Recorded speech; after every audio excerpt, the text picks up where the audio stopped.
Good morning, Janet, JDK Counseling. I hope you're all doing okay, hanging in there.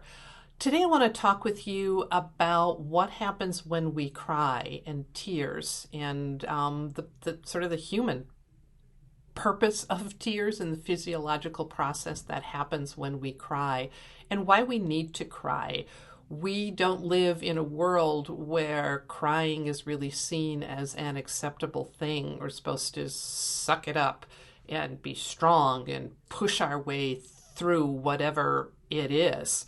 Um, and human beings just aren't constructed to do that long term. We might have to get through an immediate crisis, but at some point we need to have those tears.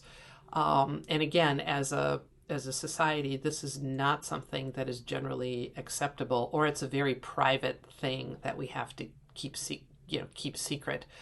Um, but what happens is there's a painful trigger of some kind, whether that's death, it could be a fire, could be a car accident, could be a job loss, could be a dream that we can't achieve, could be all the things that are happening in the world around us, changes to our way of life for right now. All of these things are losses.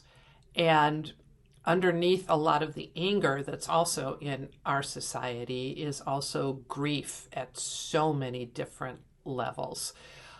So we have a painful trigger or triggers of some kind, and we can become overwhelmed with emotion.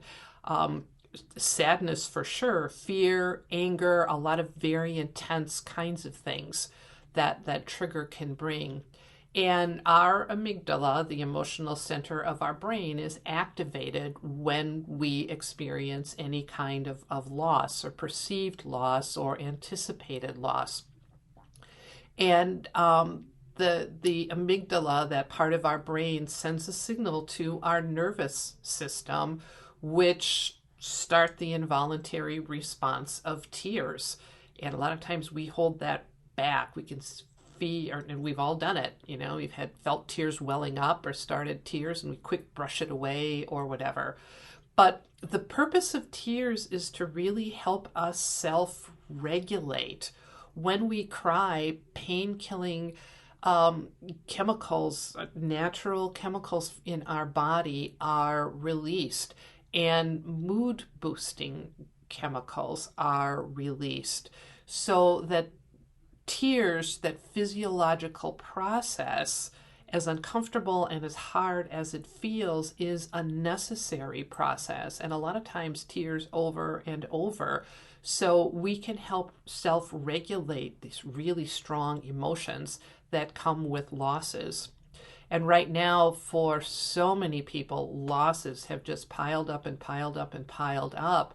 And we've been focusing on survival for all kinds of very good, practical, logical reasons.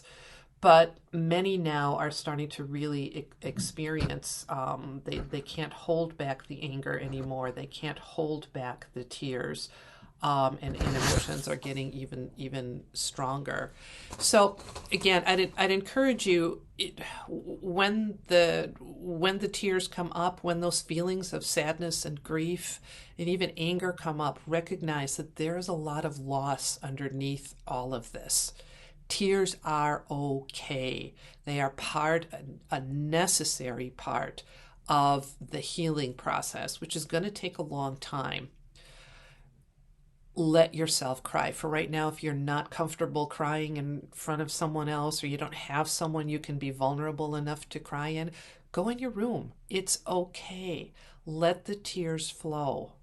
We need them for healing. Reach out to someone like me, janettherapysecure.com. Reach out to a family member, to a physician, to your EAP, to your clergy people, whoever it is you can be vulnerable with. Let tears be part of your healing process. Take care. I'm going to be talking about emotions over the next couple weeks. And hopefully that'll help us all process and get through this a little bit better. Take care, everyone.